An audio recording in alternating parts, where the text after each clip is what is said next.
me demostró en todos los aspectos ser una buena persona hasta ese momento, ¿verdad? Y aquí viene lo inimaginable. Sí, es difícil porque nunca he hablado de esto más que con la psicóloga y una o dos personas amigas. Pero eso fue muy extraño. Pero eso que pasó no se te pasó por la cabeza, ¿verdad? No, claro que no. Pero yo sabía que algo estaba pasando porque él no tenía por qué estar ahí. Lo inimaginable. Pero sabía que me tenía que ir de ahí. Que no los quería tener más en mi vida y que nunca iba a permitir que lo volvieran a hacer.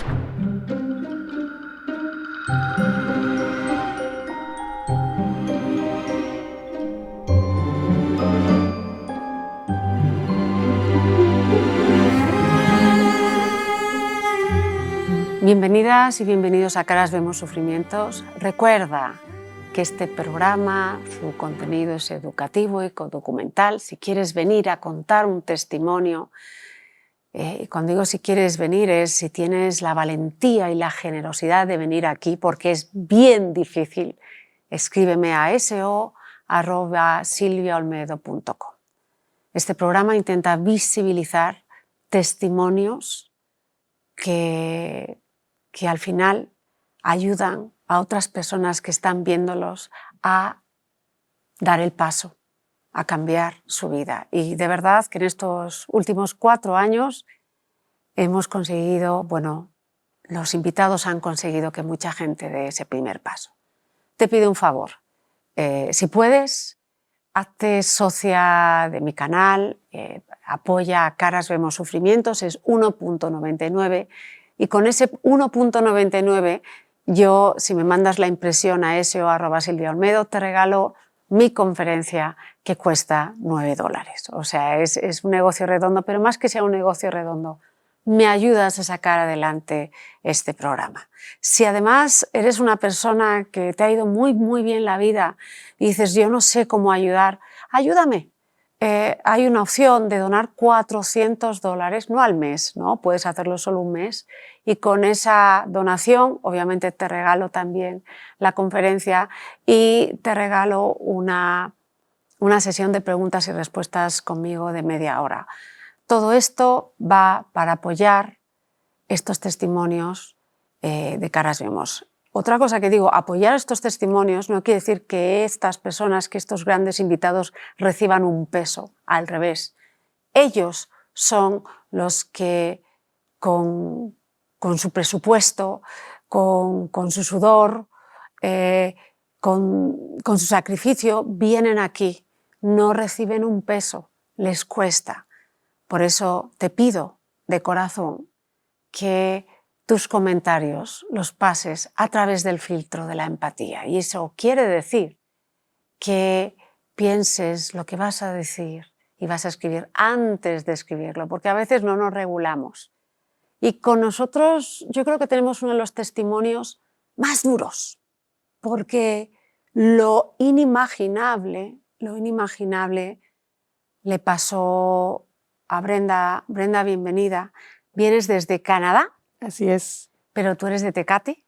Ahí viví. Ahí viviste. Y antes de nada, quiero decir que además de ser una mujer extraordinariamente valiente y bondadosa, a nivel profesional has tenido unos alcances extraordinarios.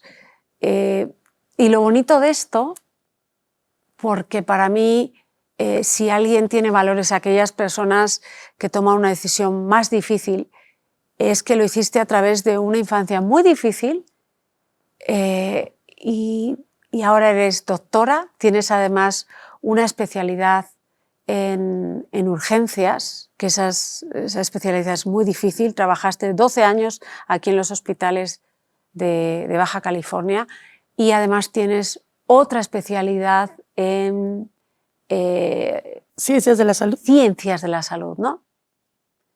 Pero nos vamos a esa niña de Tecate, en el que viene de una familia con 2 hermanos, con una mamá que lo había sufrido mucho y un papá que lo sufrió bastante, ¿no? O sea, cuéntame cómo fue la infancia de tu papá y de tu mamá. Sí, muchas gracias, Silvia, además por la oportunidad de estar aquí y contar mi historia. Mis padres provienen de un origen muy precario, humilde, ¿verdad? Dentro de sus posibilidades. Mi madre es la única mujer de varios hermanos hombres. Mi abuela tuvo muy pocas posibilidades de sobrevivir, sin embargo, como pudo lo hizo, ¿verdad? Lo sacó a sus hijos adelante, eran muchos, y sola, se quedó viuda, muy joven. Entonces mi madre conoce a mi padre, eran vecinos. Mi papá también viene de un pueblo muy cerca de Sinaloa, de Culiacán, Sinaloa. Mi origen es de Sinaloa, en realidad, mis padres son de ahí. Entonces, mi padre fue el hijo menor de mi abuelo. Y el jefe de mi abuelo le dijo, ninguno de tus hijos va a estudiar, ¿no quieres que salgan de aquí, que sean algo en la vida? Mandó a a mi padre, el hijo menor, a la ciudad a estudiar. Mi padre fue el primero que salió del rancho, digamos, de la ciudad. Mi padre creció con otra mentalidad, fue el primero que se graduó de la universidad, fue contador, salió mucho adelante gracias a mi abuelo y a la visión que tuvo de que uno de sus hijos al menos tuviera más oportunidades. En la ciudad se conoce con mi madre, mientras él estudiaba, se hicieron novios y se casaron muy jóvenes. Mi mamá tenía 18, mi papá 20 cuando se unieron, ¿no? Ese es mi origen, digamos así. Entonces naces, tú eres la mayor, ¿verdad? Yo soy la mayor, nazco en Sinaloa. Y luego tus dos hermanos. Luego mis dos hermanos. ¿Cómo fue tu infancia? Pues mira, bien, tuve una buena infancia. Ya de ahí nos mudamos a Mexicali, Baja California. Mi padre obtuvo un empleo allá, nos iba mejor, estaba todo bien.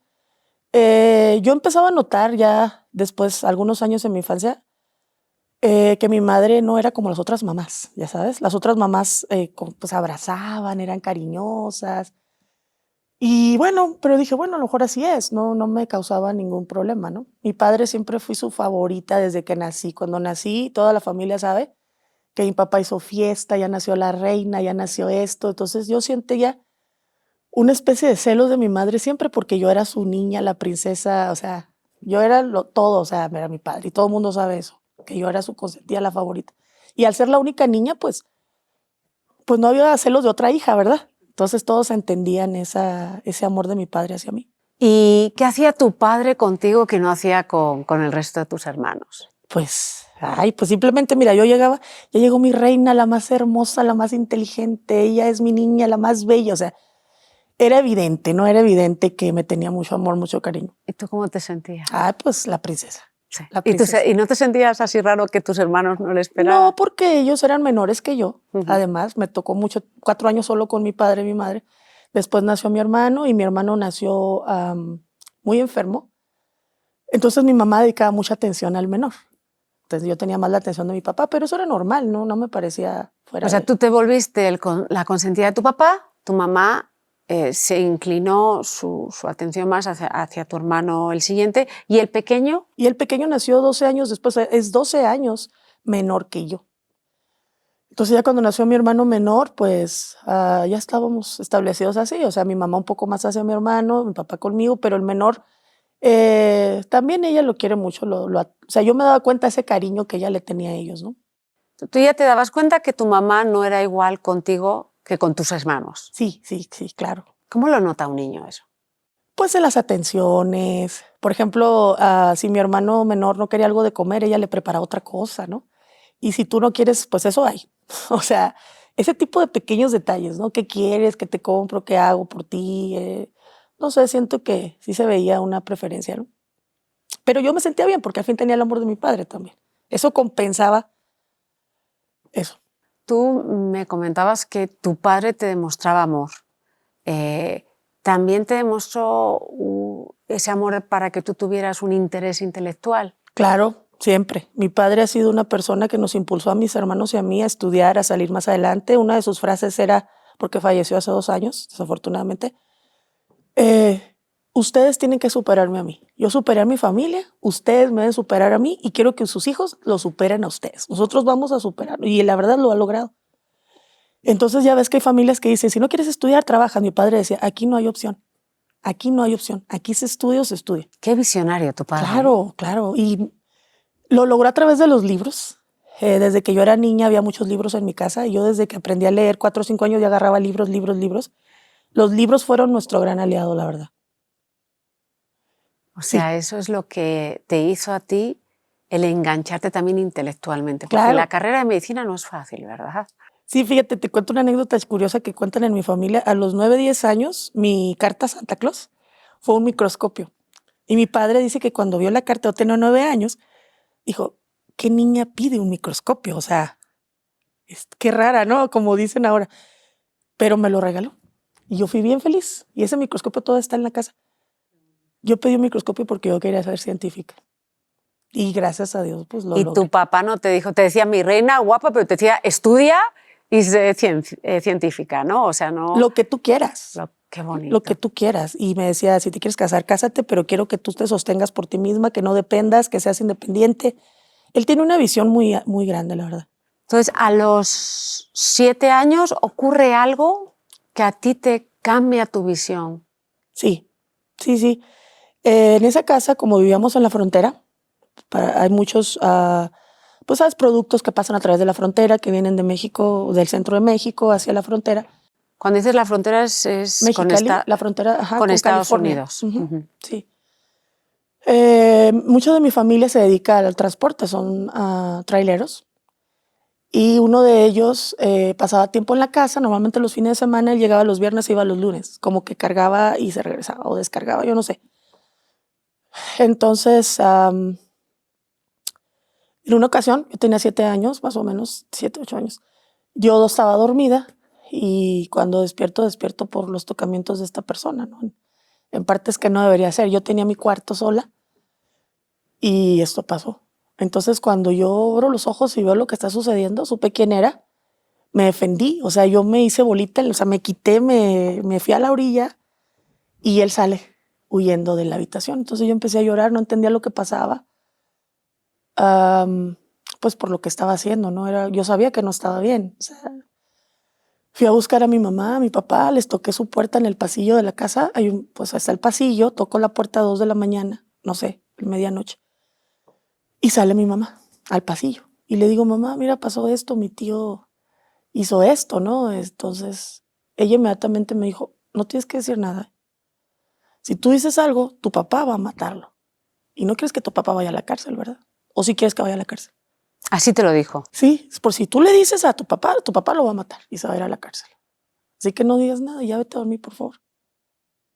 Entonces, cierra la puerta del pasillo y yo me quedo llorando, una niña. Y dije, ok, estoy sola en esto. O sea, ahí fue cuando yo dije, yo me tengo que hacer cargo, ¿no? Yo no quiero que mi padre lo metan a la cárcel, tengo que hacer lo que tengo que hacer por protegerlo.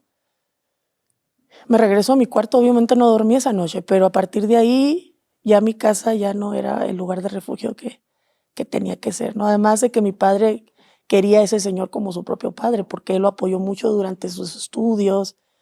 Era una persona respetada en mi familia, ya falleció también. Entonces yo quiero mucho a los hijos de él, que son mis primos hermanos.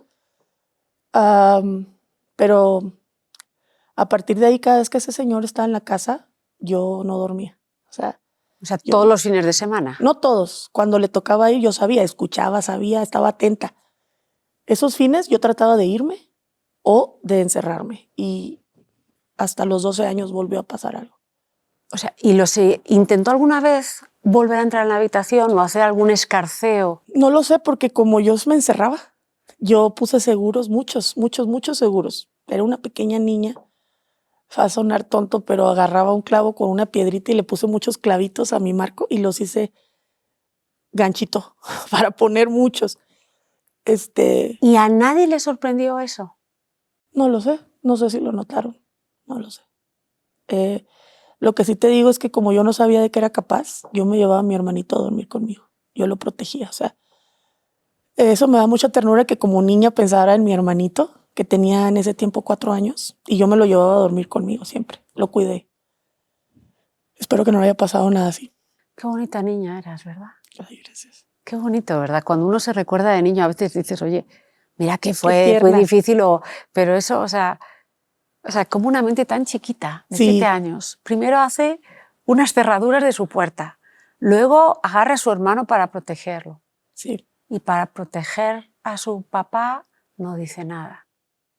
Pero lo que más me impactó, Silvia, a pesar de que yo me defendí o sea, me defendí ¿cómo? No dejando que sucediera otra vez, no estando sola, siempre estando a las vivas, como dicen, ¿no? Vigilando, cerrando mi puerta. Es que al siguiente día de que pasa eso, mi madre lo atiende como si nada. Eso fue lo que más me dolió, la verdad. Le sirve comida, le lava la ropa, se preocupaba por él. Y ahí era donde yo sentía pues como un dolor en mi corazón. ¿Por qué si ella sabe lo que me hizo, lo sigue atendiendo tan bien? No, nunca lo entendí. Porque aunque no le hubiera hecho nada, podría haberle tratado de otra manera, ¿no? ¿Cómo era mirarlo a él?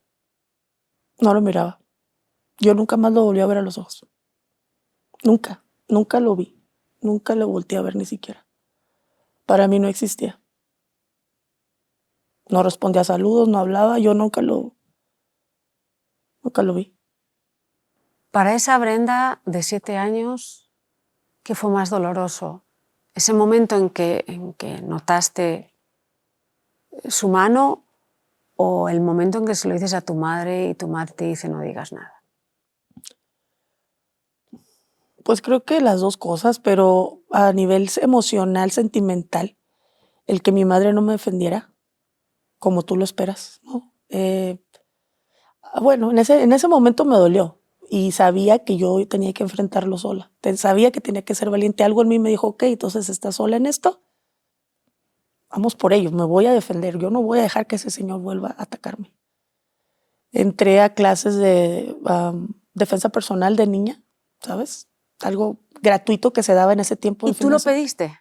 Sí, porque mis vecinos iban a esa práctica que se llama pentatlón, no sé si exista aún en Mexicali. Y los fines de semana ciertas personas eran voluntarios para entrenar niños, disciplina, respeto, artes marciales, defensa. Y dije, yo lo necesito, porque si este señor quiere volverlo a hacer, yo tengo que estar preparada. Y la situación se dio a los 12 años. Entonces, nadie de tu familia le extrañó que en vez de que fueras a ballet, te metieras. Sí. Bueno, porque los vecinos iban. Quizá era una práctica común. Okay. Y niñas y niños lo hacían.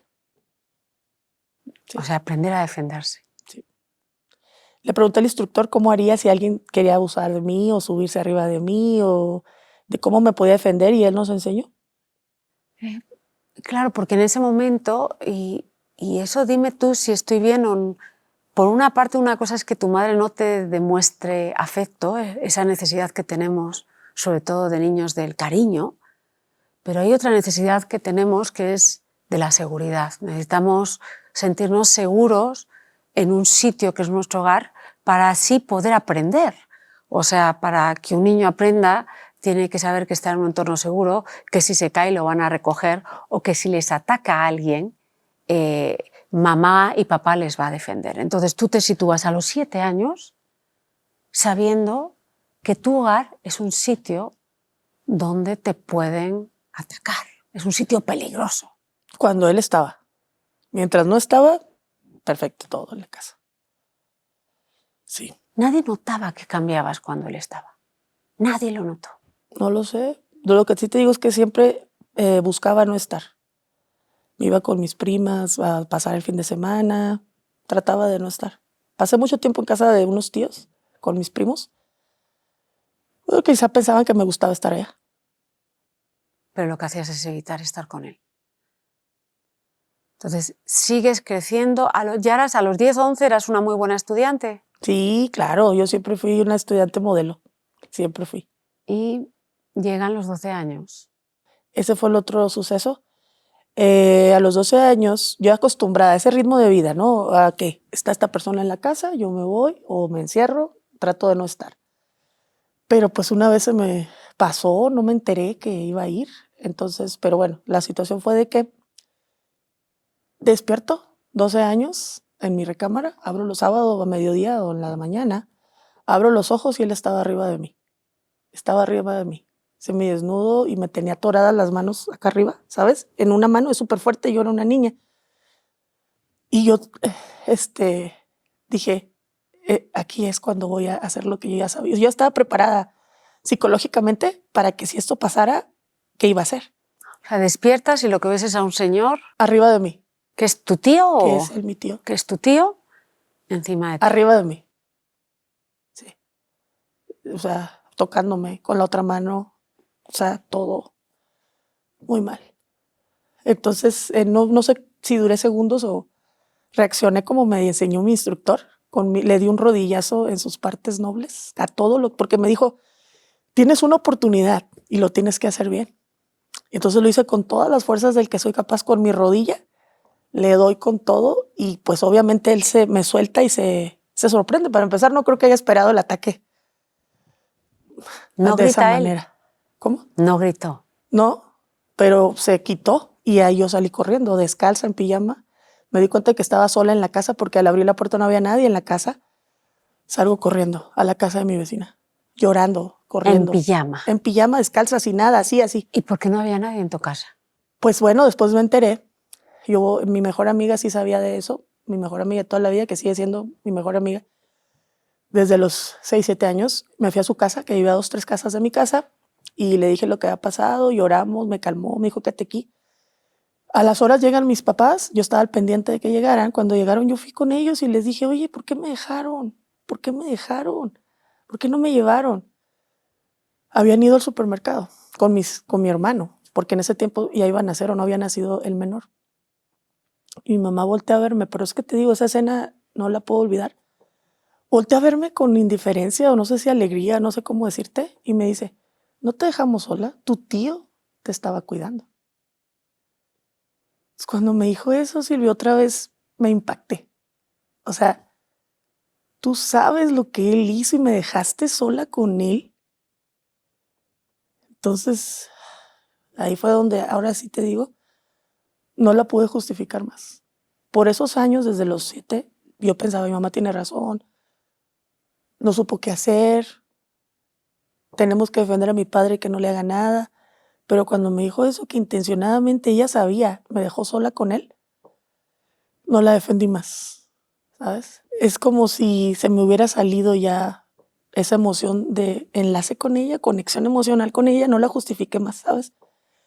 Porque después de eso ellos entran con el supermercado a casa y todo. Este señor está encerrado en su cuarto allá. No me preguntó qué te pasó, te hizo algo, logró algo, por qué estabas tan asustada. No me preguntó nada. La vida siguió igual. Y yo me preguntaba qué tal si ese señor hubiera logrado su cometido y ella no estuviera ni enterada.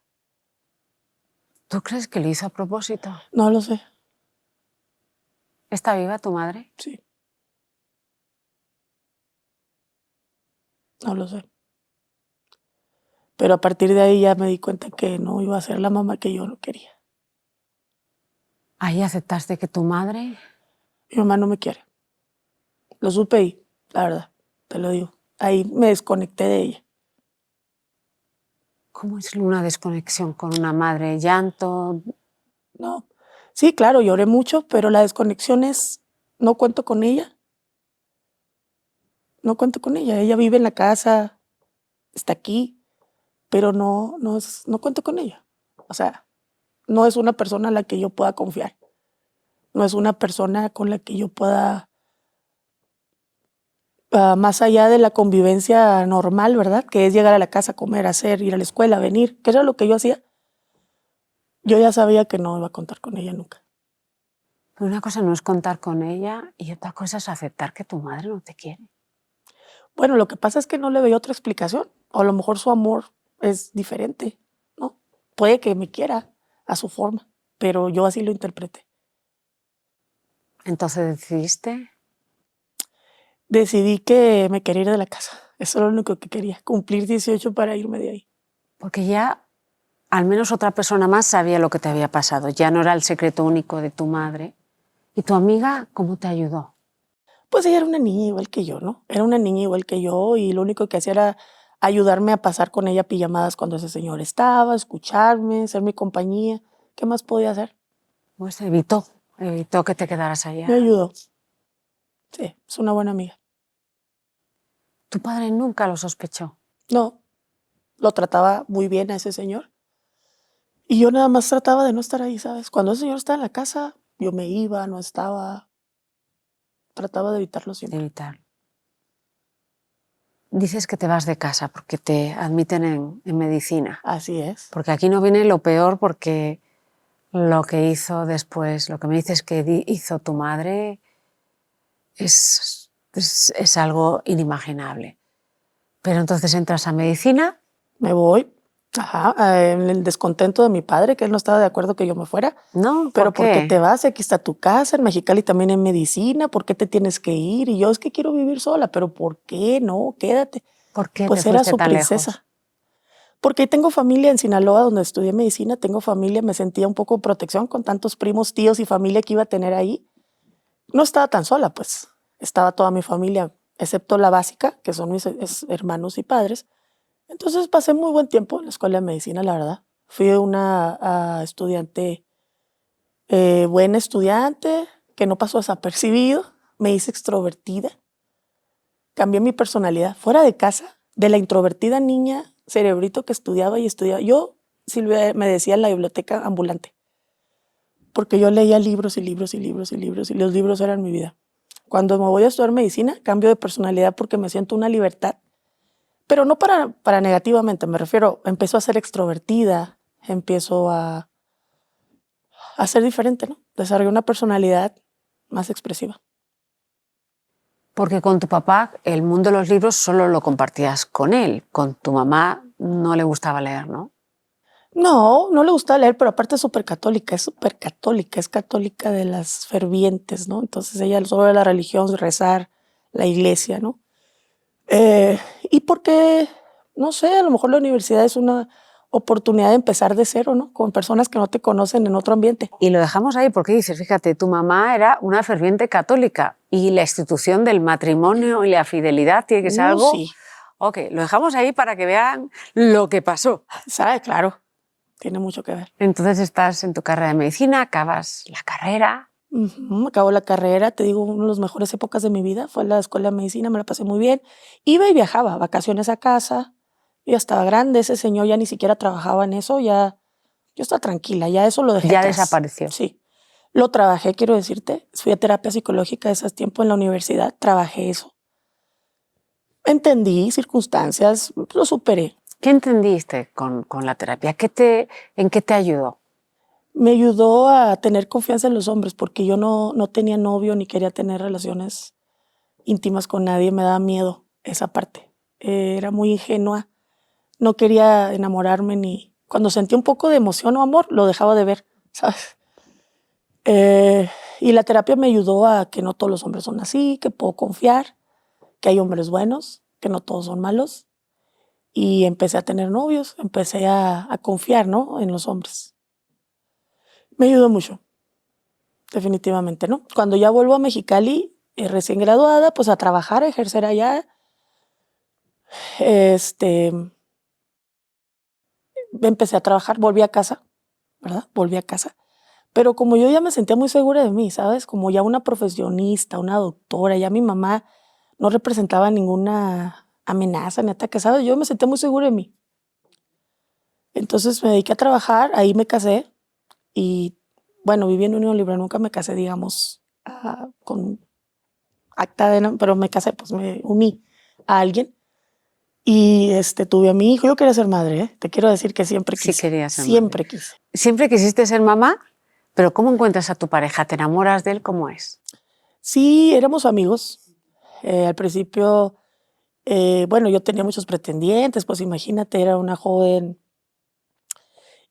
pues prometedora, se puede decir, ¿verdad? Doctora, joven, sociable, alegre, ¿no? Entonces eso atraía a muchos hombres.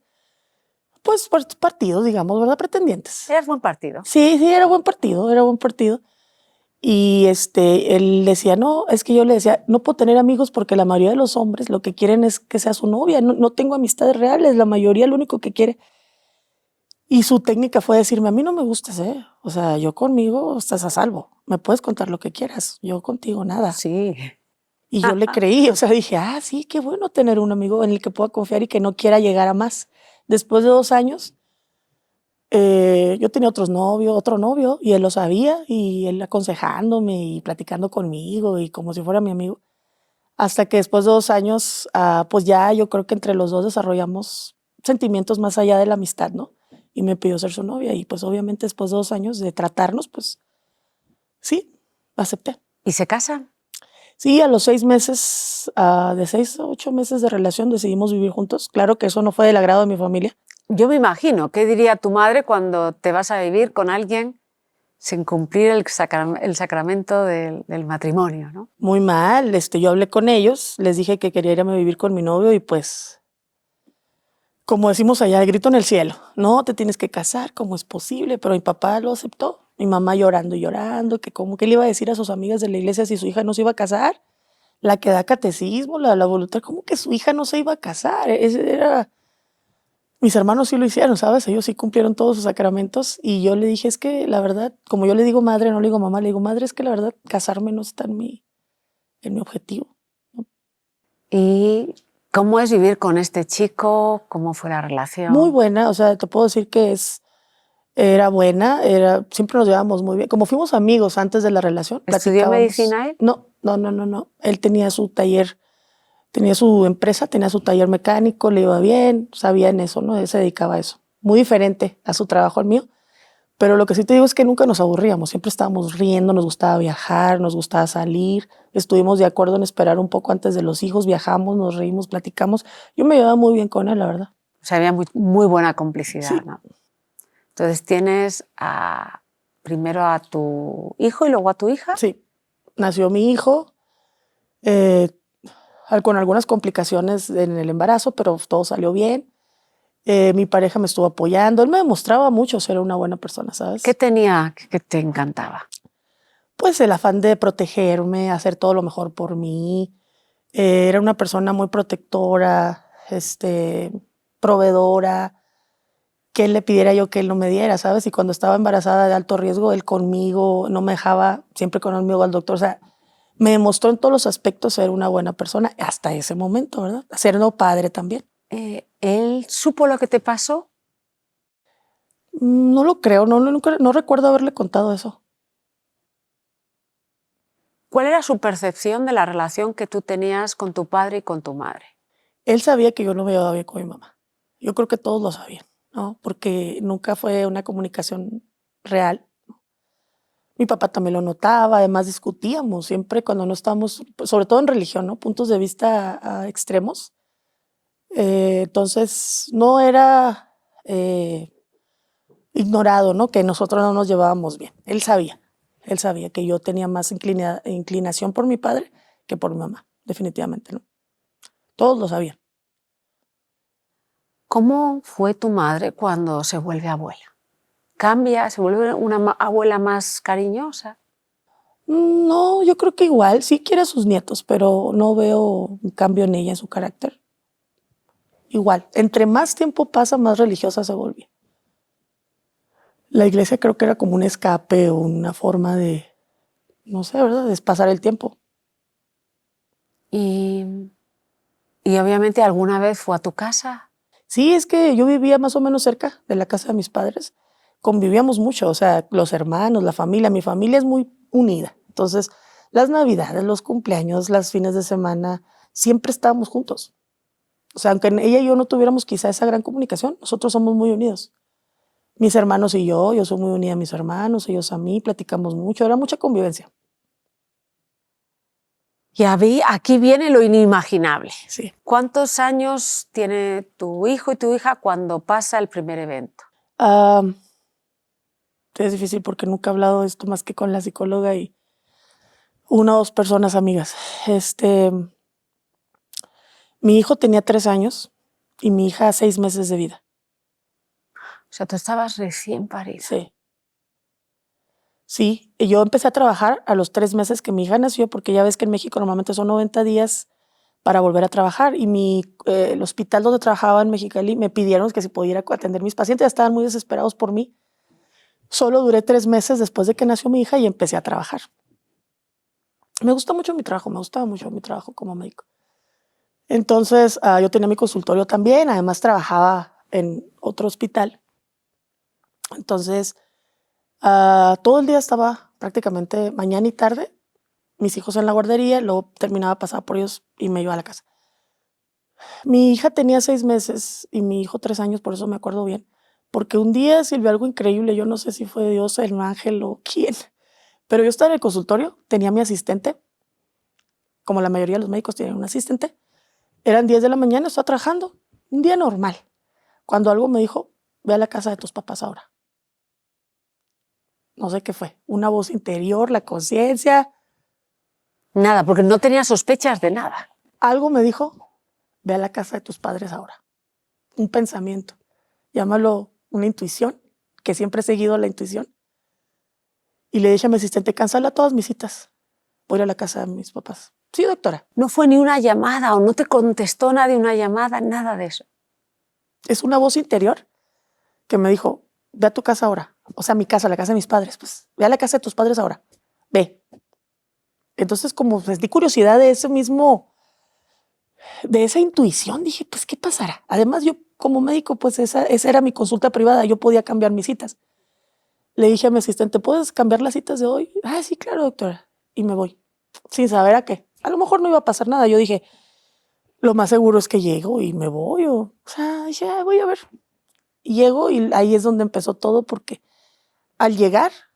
Abres la puerta de tu casa, no, es la casa de tus padres, es la ¿no? casa de mis padres. ¿Tenías las llaves? Yo tenía las llaves. Todos tenemos llaves. Mis hermanos, mis padres, todos tenemos, porque es la casa que contiene a todos en la reunión familiar. Te digo, todos tenemos llaves. Lo más extraño fue que al llegar vi el carro de mi pareja afuera. Ahí fue cuando mis alertas o algo me dijo, ¿qué? Esa persona no tenía por qué estar ahí, ¿sabes? Miércoles 11 de la mañana, o sea, si él trabajaba de lunes a viernes igual que yo, de 8 a 4, o sea. ¿Qué se te pasó por la cabeza? No sé, no sabía todavía qué, pero eso fue muy extraño. Pero eso que pasó no se te pasó por la cabeza, No, ¿verdad? no, claro que no. Pero yo sabía que algo estaba pasando porque él no tenía por qué estar ahí. Además, porque no me avisó que iba para allá.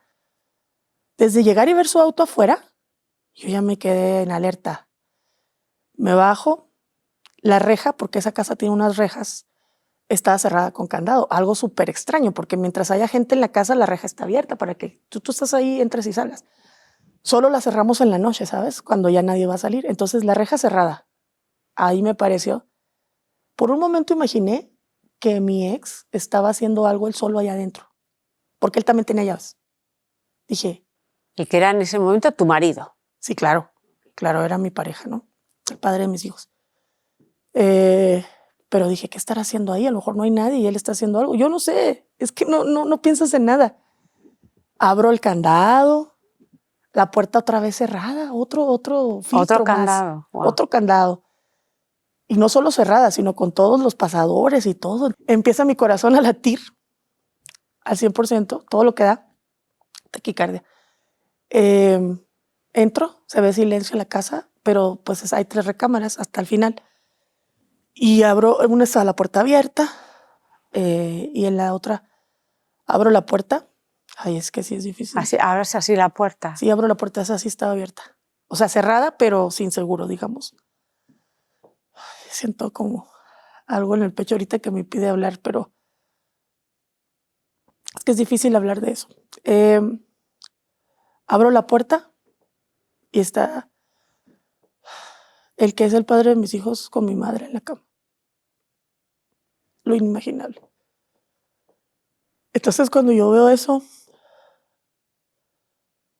solo me paralizo. Te digo, yo agarré la chapa de la puerta, o sea, así, y veo eso.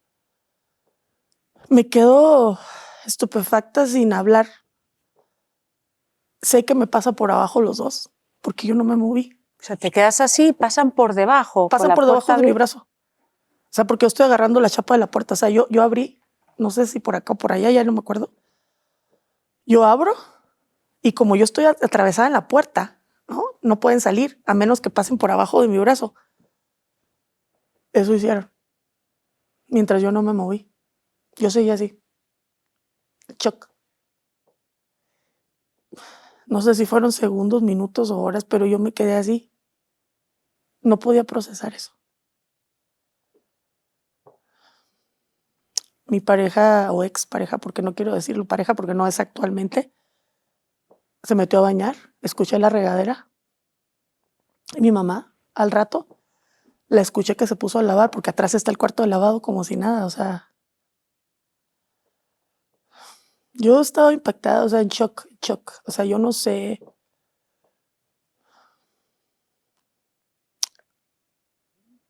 si alguien se puede esperar eso. Es algo muy difícil de asimilar. Y por increíble que parezca, termina de bañarse mi pareja en ese momento y me dice, vine porque se me ensució la ropa en el taller, es que era mecánico, y sé que aquí tengo un uniforme y me vine a bañar y cambiar. Y yo le dije, ok, está bien. No hubo explicaciones ni yo le pregunté nada. Yo estaba en shock. Pero ¿no crees que a lo mejor ponían en duda lo que tú habías visto? Sí, claro. Porque lo que habías visto era Pues a ellos dos en la cama. desnudos, Sí, vestidos, o sea, ¿qué desnudos, viste? desnudos. Porque te aplican la luz de gas rápido, o sea. Sí, pero yo no les pregunté nada. ¿Cómo me iba a decir que no pasó algo que yo no le estaba preguntando? Simplemente antes de que yo dijera nada, él dijo, ay, vine porque necesitaba bañarme y cambiarme, me llené de grasa y sé que tengo otro uniforme aquí. Y yo le dije, ok, yo no le pregunté nada. A ver, es que no me imagino el shock que puede ser para una persona, porque se desvaneció o murió tu madre emocionalmente y murió tu pareja. Sí, la verdad nunca pensé que él fuera capaz de hacer algo así. Tu manera racional fue no reaccionando. No, yo estaba en shock. Yo no podía procesar eso. O sea, era tan grande que mi mente no podía con eso. O sea, mi mente no lo podía, no, esto no pasó. O sea, yo no sé qué explicación pueda tener psicológica, pero yo era más grande que yo. Era más grande que yo. Estabas en shock. O sea, y hay gente que reacciona inmediatamente y dice, ¿cómo es que puedes estar en la cama con mi mamá desnudo? A mí no me engañas. Pero eso es la gran mayoría de la gente que vive eso, no puede reaccionar, porque el shock es tan grande que te impide pensar. Te No había ni bloqueas. una pista para que yo sospechara eso. No había. Fue impensable. Y además de una mujer tan católica. Sí. Sí. No te lo imaginas, la verdad. Obviamente la traición es de los dos. Me sentí muy mal, pero si viniendo de ella todavía peor se me hace. ¿Recuerdas qué fue llegar a casa ese día y verlo a tu pareja? Bueno, es que él estaba ahí conmigo, la verdad no recuerdo, bloqueé muchas cosas, pero sí me dijo la explicación de por qué estaba ahí, sin que yo la pidiera. Yo estaba así. Se regresó a trabajar y yo me fui. Yo no hablé con ella. Ella seguía atrás, en el cuarto al lado. Y yo me fui. Pero yo sé que después de eso viví como, no sé, 2 semanas en piloto automático porque no recuerdo nada. Hasta que decidí irme. Y nadie sabía por qué. Mi padre, pero ¿por qué te quieres ir? Aquí está tu trabajo, aquí está tu casa, aquí está tu consultorio, aquí está todo lo que has logrado. ¿Por qué te vas? Me fui a Tecate. ¿Con tu pareja? No. Sin él. Con mis hijos. Yo lo dejé. Lo dejas. Yo lo dejé. Y él sabía por qué. Y ni siquiera me lo preguntó. Yo le dije, me voy. Y él solo se quedó callado. ¿Por qué no se lo dijiste a tu papá? Ay, la verdad, ni yo lo creía. Yo misma decía, a veces cuando crees que los ojos te engañan, no. O cuando dice, lo veo y no lo creo. ¿Has oído esa frase? Lo veo y no lo creo. Yo misma ni siquiera estaba preparada para hablarlo, mucho menos con alguien más. Yo no. Yo quería poner distancia para ver si mi mente se procesaba, ¿no? Yo no estaba preparada para hablar de eso con nadie, ni conmigo. Entonces a las 2 semanas te vas. Sí. Que fue un milagro que el día que yo fui a Tecate a pedir trabajo me lo dieron, ese día. Y a los días ya iba con mis hijos y mis 2 maletas, dejé todo. Empecé de cero. Mi vida como la conocía ya no existía. Pero no me daba miedo empezar de cero. ¿Cómo fue retomar la relación, aunque no fuera relación de pareja, con tu ex? ¿Y con tu mamá cómo? Con el tiempo, a los meses, yo me empecé a autoengañar pensando que esto no había pasado, que quizá no pasó, que quizá esto no pasó, esto no pasó. Me convenía más, ¿sabes? La vida sería más fácil si eso no pasa, ¿no? Así yo me vendí y me compré la historia. Él iba a ver a los hijos y venía, iba a venir y venía. ¿Sentías algo por él? Todo se acabó ese día. ¿Lo Mi dejaste de corazón amar? sí, mi corazón se partió en 1000 pedazos. Sí, se partió. Sí, fue tan difícil querer a alguien, fue tan difícil para mí dejarme amar por alguien. ¿Tú crees? Se partió. No eran sentimientos por él, era que mis hijos pues querían a su papá, era un buen papá hasta ese momento. Como padre era un buen padre. Y mis hijos lo querían y lo extrañaban. Sobre todo mi hijo, ¿no? Que tenía 3, 4 años, y mi papá, mi papi, pues no tenía por qué yo condenar a mis hijos por algo que ellos no hicieron. Entonces lo dejé convivir con sus hijos. Además de que yo me autoengañé pensando que eso no pasó, hasta que volvió a pasar. Con el tiempo él se muda a Tecate también para estar allá con los niños. Yo me dejé llevar por el flow, Silvia, por el flow. ¿Sabes qué es eso? Dejarte llevar por... Fluye con lo que pase. No voy a luchar, no voy a pelear, no voy a confrontar. Porque la vida es más fácil, según yo. Pero lo único que estaba haciendo era reprimiendo mi emoción. Como una bola de nieve que se va haciendo cada vez grande, pero no lo quieres ver. La siguiente ocasión, fíjate, no sé si tenga relación, me diagnosticaron cáncer de útero, como a los 2 años de eso. Tuve cáncer cervicouterino etapa 4, maligno, muy mal. Así que tuve que tener una operación de emergencia, histerectomía, o sea, remoción de mi útero. Fue difícil, yo quería tener más hijos, pero obviamente no con él, ¿verdad? Pero sí hubiera querido tener más. O sea, tuve una histerectomía, o sea, me quitaron, para las personas que no conocen ese concepto, me quitaron quirúrgicamente el útero, ¿no? En mi convalecencia, yo apenas tenía 1 día o 2 que había salido de la cirugía, mi madre y él estaban cuidándome. Mi papá también. O sea, estaba en la casa con ellos porque me estaban cuidando posterior a mi cirugía. Mi padre se fue a vivir en ese tiempo a Tecate, fíjate, era tanto el lazo que tenía conmigo que terminó yéndose a vivir a Tecate. Puso un negocio ahí y empezó a vivir allá para estar cerca de mí y de mis hijos. Mi padre se fue a dormir a su casa y se quedaron él y mi mamá conmigo, cuidándome. Quiero decirte que estaba tomando yo medicamentos muy fuertes para dolor, de esos que como que te obnubilan la mente, te duermes, como... Benzodiazepinas, Sí, ¿verdad? sí, medicamentos fuertes porque me hicieron una histerectomía por laparoscopía, es muy dolorosa, dolorosísima. Yo estaba convaleciente quizá 24 o 48 horas posterior a la cirugía. Y me acuerdo que antes me bañé, me fui a dormir y estaba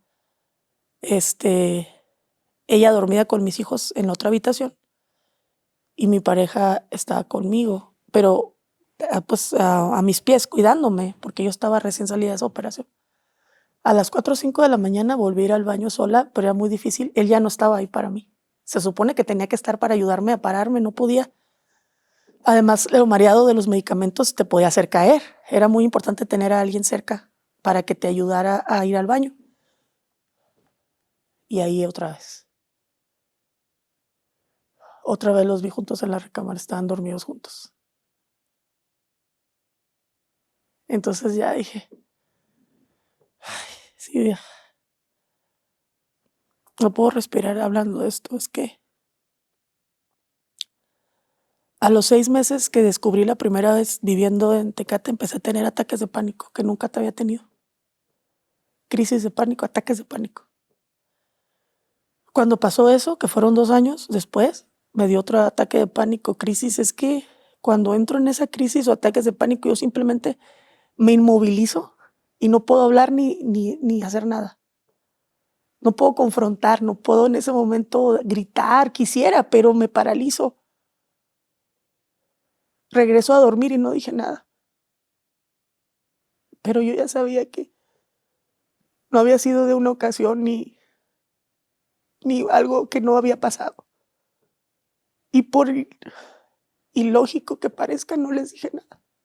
Estaba tan adolorida de mi cirugía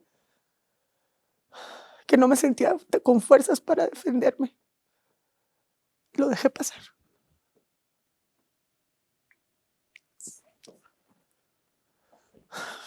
Sí.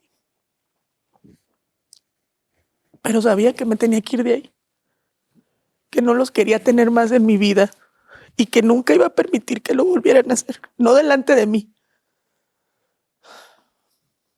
Así que empecé a crear mi plan para irme, pero no nomás de México. Ay, sí. No nada más de México, empecé a crear mi plan para irme del país. Me acuerdo una vez cuando mi padre supo, porque yo les dije, ¿saben qué? Si hay trabajo en Australia, Inglaterra, Canadá o Estados Unidos, yo me voy a ir. Escogí 4 países. Y mi papá, pues hijas, tú cada vez te quieres ir más lejos. Oye, a la próxima vas a... porque después cuando elegí Canadá, me dijo, oye, a la luna no te quieres ir de casualidad, es lo más lejos que hay. Y le dije, por ahora me voy a ir a Canadá. Entonces todos se preguntaban, ¿por qué te quieres ir? Además, quiero decirte, si para ese momento, yo había desarrollado una buena carrera ahora en Tecate, pues. Había estudiado una maestría en ciencias de la salud, era muy feliz en mi trabajo, me gustaba mucho. Dar clases de anatomía humana fue mi sueño desde niña. Había cumplido mi sueño profesionalmente, ¿no? Además, como te digo, soy muy extrovertida, social, nadie podría imaginar que eso me pasaba. Pero empecé a hacer todo lo posible. Primero fui a hacer lo que se llama fellowship de investigación, que es un intercambio de investigación por parte de la universidad. Yo daba clases de anatomía humana. Ya era científica, ahora sí. Estudié ciencias de la salud, ya era una científica. O sea, quiero decirte que a pesar de vivir todo eso, mi fuga era estudiar, prepararme. No me refugié en dejarme ir, en deprimirme, en tirarme al llanto. No, no, no. Más estudiaba, más me preparaba, más sabía que esto me lo tenía que enfrentar yo con mis hijos, pero no me sentía lista, ¿sabes? Por eso necesitaba irme o no sé, no verlos más. Para todo esto quiero decirte que compré una casa en Tecate. Me iba bien. Para mi mamá nada era suficiente de lo que yo hacía. Nada. Entre más éxitos tenía, eran menos importantes, ¿no? Menos, o sea, por más que yo pensaba que eso a lo mejor le iba a agradar, nunca le logré muchas cosas, pero para ella era nada. En el fondo, en ese momento todavía era la niña que quería la aceptación de su mamá, que quería que su mamá le dijera, qué bueno, hija. Pero bueno, si vamos por orden cronológico, en ese momento todavía sentía yo que buscaba esa aprobación. Ya no, pero en ese momento. Entonces, por fortuna del destino. Sanaste un cáncer estadio 4. Sí. Eso, sí, porque posterior a eso, gracias a... porque eso es metástasis, ¿no? Sí, no, es que el patólogo me dijo que si no me operaban inmediatamente, en unos meses iba a ser metástasis y ya no iba a poder salvarme. Fue a tiempo. Y sabes que esa vez también fue una voz interior. Yo me había hecho Papa Nicolau en febrero y en abril, toca cada año, ¿no? Salí muy bien. Y en abril una voz me dijo, hazte el Papa Nicolau ahora. Y seguí esa voz interior. Me hice Papa Nicolau. Y me dicen los patólogos, pero ¿cómo en tan poco tiempo cambió? Es un más agresivo tipo de virus. Este es el más agresivo que existe. Y sacaron el tipo, ¿no? ¿No fue por el virus del papiloma humano? Fue por el virus del papiloma humano. ¿Y eso no tiene ninguna relación con un contacto de tu pareja con alguien más? Obviamente. Obviamente. Lo importante es que fue diagnosticado al momento justo para eliminarlo, ¿no? Posteriormente, pues la vacuna y cuidarme, tratamientos, medicamentos, ya estoy completamente bien, porque me he hecho estudios cada año y yo estoy perfectamente bien posterior a eso. Y te vas a Canadá. ¿Alguna vez tienes una conversación con tu expareja de esto? No. No.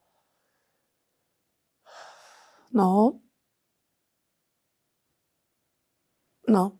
Con ¿Se nadie. repitió después que tú lo vieras? ¿Se volvió a pasar entre Volvió a ellos pasar. dos? ¿Y fuiste tu testigo? Pues otra vez me di cuenta. O sea, no es que yo vea el acto total todo delante de mí. Es como eso que te conté. ¿Y cómo fue la tercera La vez? tercera vez fue también en mi casa. ¿Qué circunstancias se dio para que ellos estuvieran juntos Mi hija allá? estaba enferma. Siempre eran situaciones donde la vida, pues, ocupábamos apoyo de la familia, estar juntos, como ese día posterior a mi histerectomía, a la cirugía. En esta ocasión, mi hija estuvo hospitalizada por un problema intestinal, le tenía 2 añitos. Mis padres otra vez fueron a mi casa para apoyarnos en ese proceso. Entonces, mi hija estaba hospitalizada, yo hacía guardias en urgencias, siempre estaba cansada, más que no dormía porque mi hija estaba internada. Gracias a Dios todo salió bien, no fue más que una pequeña oclusión intestinal, pero estuvo 2 días hospitalizada. En ese tiempo, cuando mi hija sale del hospital, ellos están juntos otra vez, o sea, con mi papá en la casa. En la mañana yo estoy dormida porque hacía guardias. Entonces mi padre sale, no sé si a la farmacia o qué. Mi hijo en el kinder y mi hija dormidita, ¿no? Esa vez solo sé que estaba dormida porque yo estaba haciendo guardia en la noche anterior. Me dormía unas horas en la mañana con mi hija.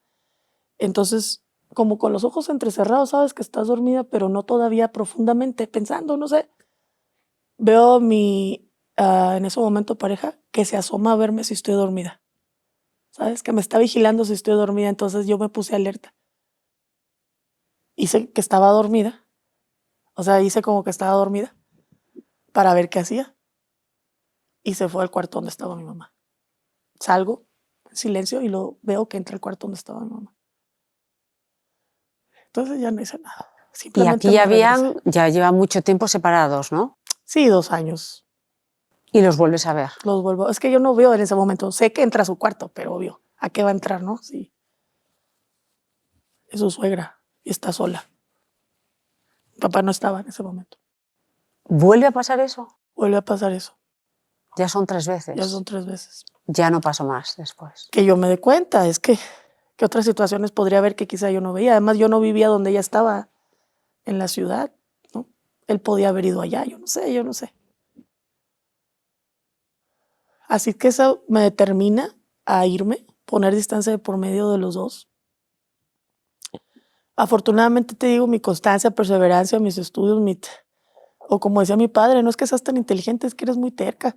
Me propuse la persistencia, ¿no? Puede más que el talento, porque te puedo decir, quizá mis compañeros de estudios eran más talentosos, pero no igual de perseverantes, la perseverancia. Empecé a buscar una oferta laboral en Canadá hasta que la obtuve. En el 2017 llegué a Canadá, una oferta laboral en ciencias de la salud, dando clases de anatomía humana, lo que había soñado, pero en Canadá. No fue fácil. Tuve que aprender todo lo aprendido, pero en inglés, ¿te imaginas? Daba clases para mí misma, me grababa en videos dando clases de anatomía en inglés. Es Tenía tan que difícil. dominar la terminología médica al 100% en inglés. No puedes dar clases si no hablas un bien inglés. No es lo mismo conversacional que dar clases. Eso es, y a nivel científico, o sea, es todavía. Pero lo logré, gracias a Dios. Llegué a Canadá en el 2017 con mis 2 hijos y una maleta pequeña. Lista para empezar otra vez, ¿no? Obviamente, quiero decirte que en todo el transcurso en que yo quiero irme a Canadá y lograr la oferta laboral, pasaron 2 años. Yo ya estaba muy separada de mi pareja, como te digo, pero él seguía conviviendo con los hijos. ¿Qué crees? Tengo un novio extranjero. No, ahí fue donde el padre de mis hijos deja de ser el padre de mis hijos. Cuando supo que yo tenía novio, se desatendió de ellos, los abandonó por completo. Hasta la fecha.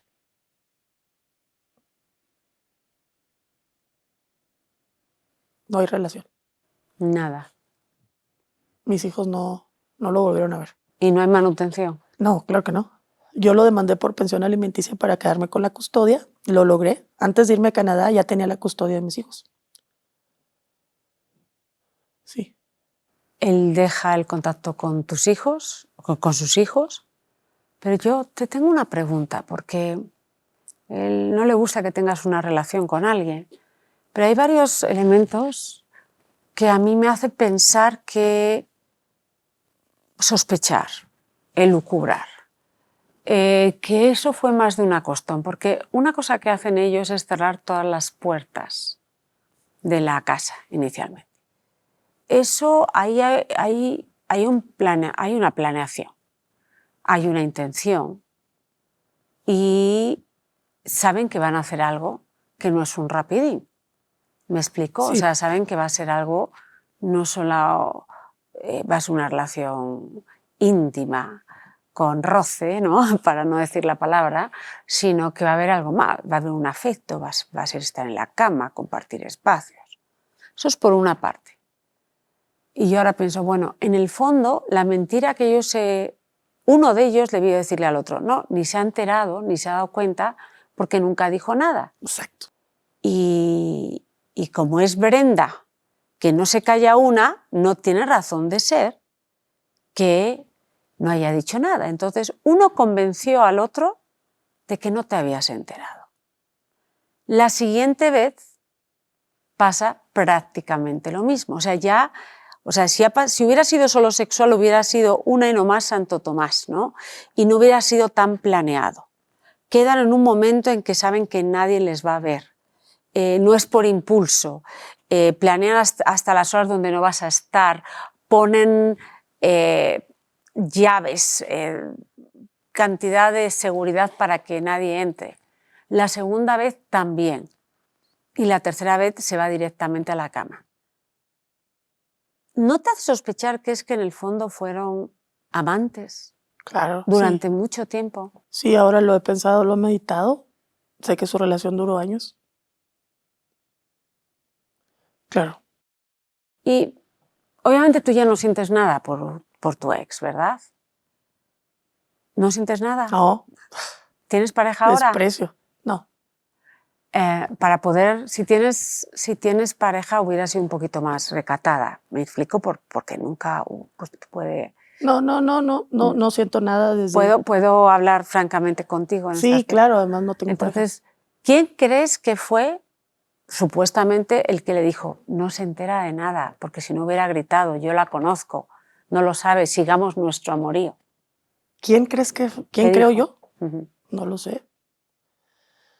Probablemente él. Era muy confiado, una personalidad más extrovertida que ella. Ella es muy seria, o sea, ella es seria. Probablemente él, pero no estoy segura. Esa teoría, no sé.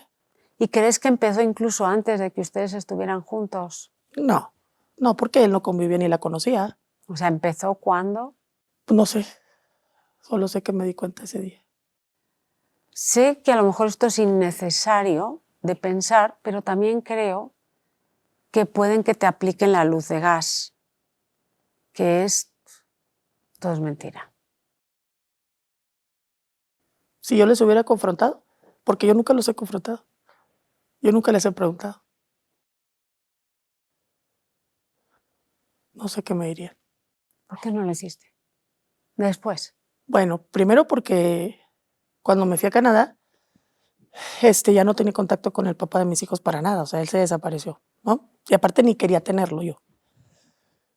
La verdad, aunque en ese momento fue difícil, ahora entiendo que lo mejor que pudo hacer fue alejarse de mis hijos, ¿sabes? O sea, fue un regalo que les dio no estar en su vida, porque hubiera sido muy difícil para mí dejarlos ir con él, ¿te imaginas? No hubiera podido yo dejarlos o tenerle la confianza para estar con mis hijos. No sé, no creo que lo hubiera podido yo soportar. Afortunadamente se alejó. Entonces con él no tengo oportunidad, ¿no? Con mi madre, las veces que he tratado un poco de hablar con ella, nunca está sola conmigo, para empezar. Ella no quiere estar a solas conmigo nunca, porque sabe que yo podría decirle, y eso es mi idea. A ella no le gusta estar sola conmigo. Entonces nunca ha tenido la oportunidad. Además, todo lo va a negar, llora. Es muy histérica, o sea, se pone a llorar. No le gusta la confrontación de nada. No solo conmigo, en todas las situaciones. No le gusta la confrontación. Claro, y además, ¿quién sabe si llegó a enamorarse de él? No lo sé. ¿Tu padre? ¿Por qué no querías decírselo a tu padre? Es que la verdad, ¿Él era un hombre feliz con tu madre? no, siempre tenían problemas. Siempre discutían, siempre discutían. Duraron mucho tiempo así, discutiendo. Siempre discutían, siempre, no estaban siempre de acuerdo. Siempre que se van a divorciar, pero que no, pero que sí. No quería hacerlo sufrir, no quería. Además pensaba que yo iba a poder con eso, ¿sabes? Que no iba a ser necesario, que yo iba a poder, que yo iba, vamos a decir, llevarlo en mi espalda para que nadie más sufriera por eso, ¿no? Pero me costó, Llevarlo en tu espalda hasta que te aplaste. sí, claro, porque me costó la salud. A ver, es curioso porque tú sabes que los vínculos que generamos en nuestra niñez, digamos que si no los identificamos, si no nos damos cuenta que esos vínculos no nos hacen bien, los repetimos. Entonces, claro, a ti tu madre no genera un vínculo seguro, no genera un apego seguro. ¿Por qué? Porque una madre está para contener, para dar cariño y para proteger. Tú sientes que no te dio cariño, pero además sientes y sabes que en el momento que te tendría que haber cuidado y protegido no lo hizo a partir de la primera situación que se da contigo, ¿no? Entonces, en ese momento generas un patrón de apego que se llama evitativo, que es decidir que no merece la pena contar a nadie nada y que tú puedes sola con todo. Y entonces lo que haces de alguna manera es bloquearte la opción de vincularte emocionalmente con alguien. ¿Para qué? Para que no te hagan daño, porque cuando demostraste que tenías una necesidad, ¿ok?, te diste cuenta que no iban a estar ahí para ti, entonces te diste cuenta que lo tenías que hacer tú solo, todo sola, y no te ibas a vincular para que no te hicieran daño. Y desarrollaste ese patrón. Y eso te ha hecho que seas una mujer muy capaz, porque a veces, para no vincularte emocionalmente con algo, te has mantenido ocupada con otra cosa, pero a la vez lo que nosotros no entendemos es que las personas que tienen apego evitativo, en el fondo, están evitando algo que lo necesitan, que es vincularse con una persona emocionalmente. No, el puedo sola, ya no voy a confiar en nadie, lo puedes hacer, puedes sobrevivir, pero tener una vida plena es prácticamente imposible. Y claro, después de que has vivido eso con tu mamá y que estás constantemente, en el fondo, querer vincularte con ella, le das una oportunidad al amor y el amor de tu vida te traiciona con una persona con la que has buscado siempre que te quiera. O sea, es la mayor traición posible. Y se van a enterar hoy. Sí. Lo van a ver. Ahora sí estoy lista. ¿Qué crees que va a pasar con tu mamá? Negación. Negación. No lo sé. Ojalá. Me gustaría que reflexionara en sus acciones y buscara ayuda también. Por su propio bien. Si se acercara tu mamá a ti y te dijera, ¿sabes, hija mía, me pasó algo que fue impredecible para mí, que me enamoré de un hombre que resultó ser tu pareja? La he regado como brutal, además de haberla regado también por falta de herramientas, a lo mejor, cuando te pasó eso. ¿Sería suficiente o piensas que hay dolo? Si lo hiciera, aceptará eso. ¿Lo aceptarías? Sí, porque es mi madre. ¿La perdonarías? Ya la perdoné. No necesito que ella me lo diga para vivir el perdón.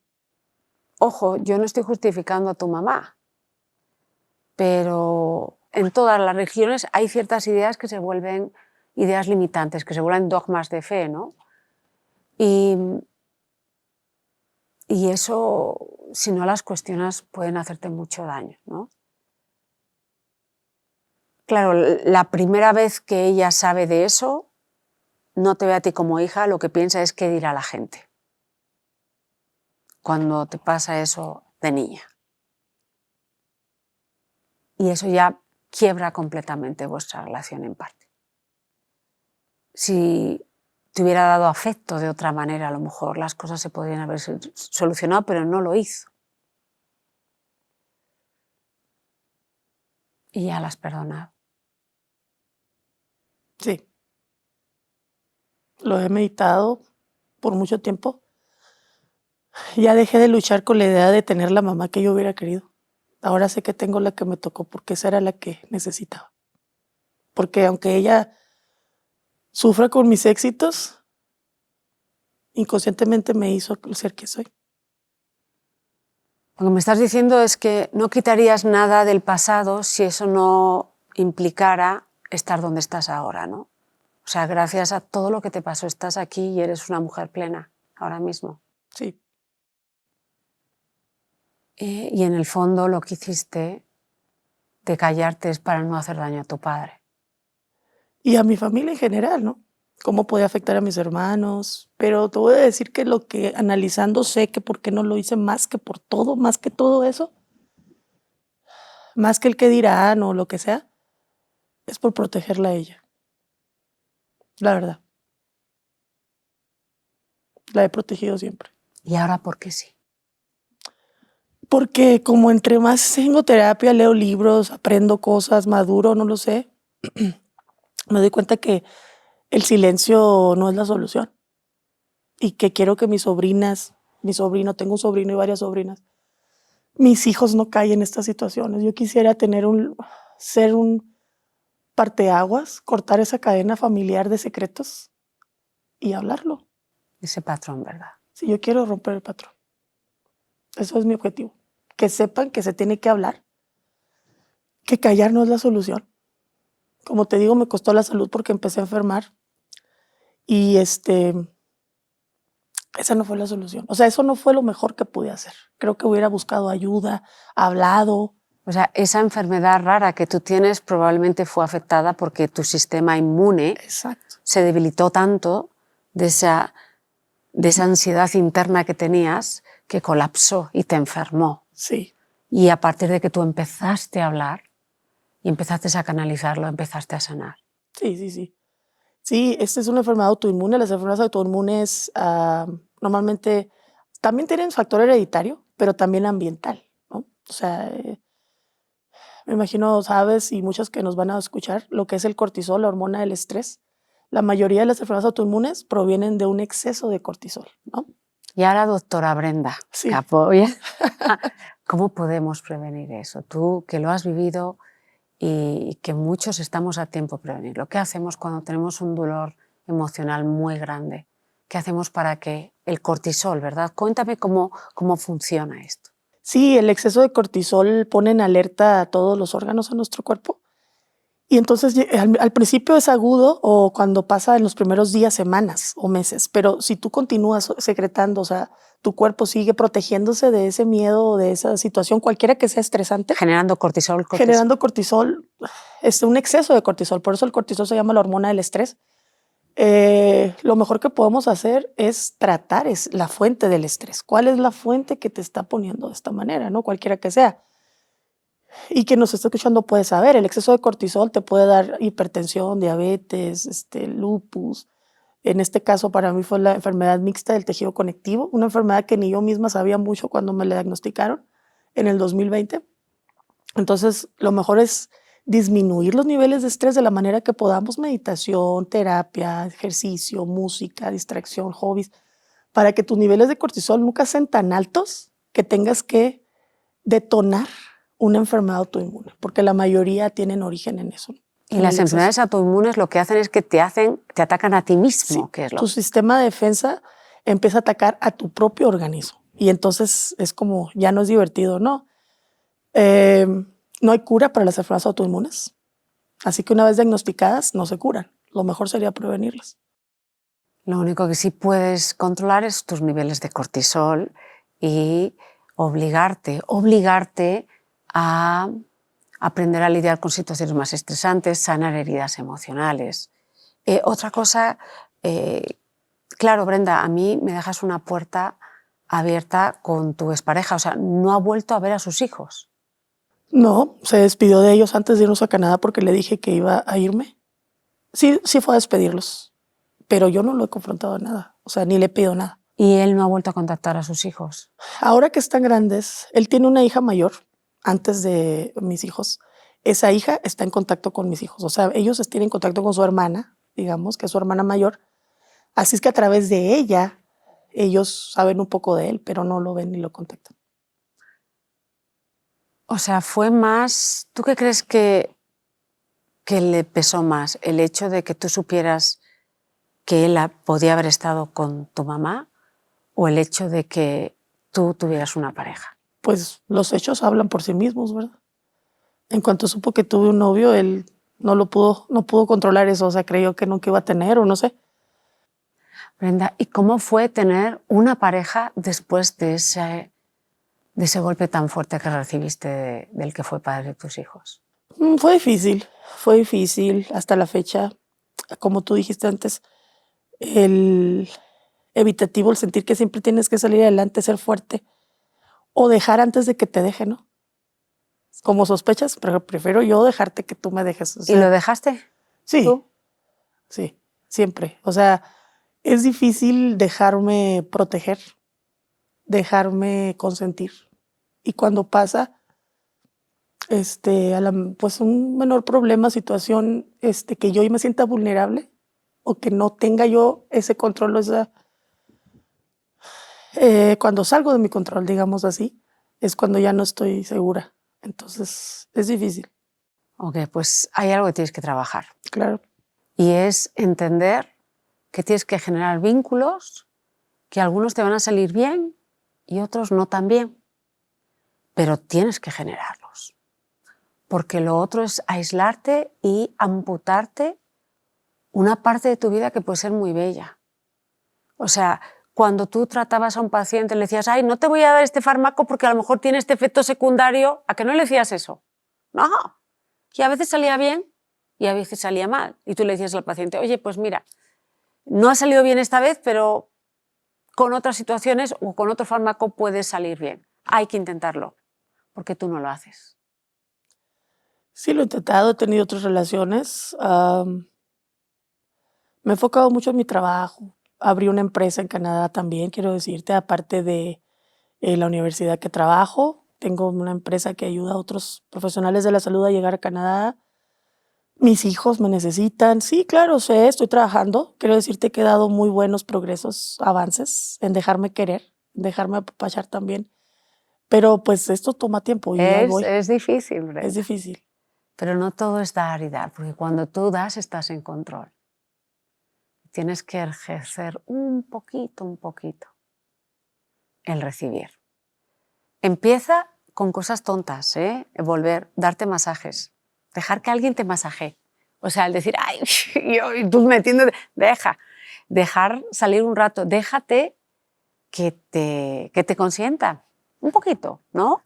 Y a veces no tiene que llegar a una relación fuerte, pero puede ser vincularte, no brutalmente, no con todas, sino poquito a poco con gente, con amigos, con hombres, porque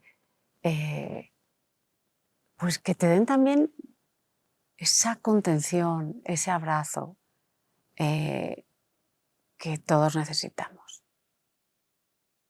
Ojalá algún día lo puedan. No voy a decir encontrar porque no estamos buscando algo al azar. Ojalá algún día llegue esa persona en mi vida. Y que cuando llegue, porque seguro que ha llegado mucha gente, no te entregues, pero le abras la puerta. O sea, no te estoy diciendo que le abras la puerta a la recámara, pero vamos a abrir la puerta Sí, claro. a la salita. Sí, sí. ¿No? Tu recámara emocional es tu espacio de vulnerabilidad, pero darle la oportunidad también. Y ojalá que tengas una conversación a corazón abierto con tu mamá. Yo creo que ya sus ideas limitantes, las de su educación, las de que era la pareja, la sociedad, la religión, pues la hicieron en parte daño, y yo creo, no es justificarla, porque yo sí creo, y no estoy hablando de tu madre, que hay madres que no te quieren.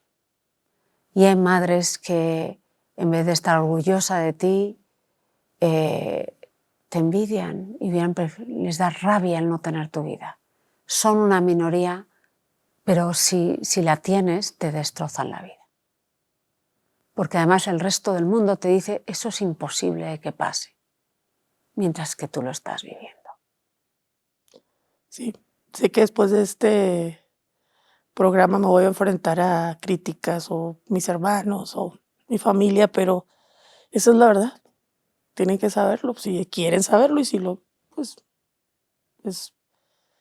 me ha tocado muchos años, desde el 2020 que empecé terapia de esto, darme cuenta que ella es la mamá que me tocó, la que necesitaba, la he perdonado, pero no espero nada yo ya, la verdad, de ella. Más que otras mujeres entiendan que a veces tu mamá o no te ama como quiere, o no tiene las herramientas, pero uno siempre está a tiempo de sanar.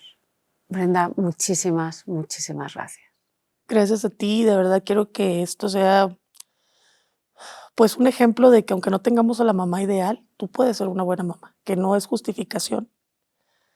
Voy a ser así porque así fueron conmigo, voy a hacer esto, al contrario, he sido una buena madre. Romper el patrón. Romper el patrón, sí se puede, cuesta, pero se puede hacer. Gracias. Gracias a ti.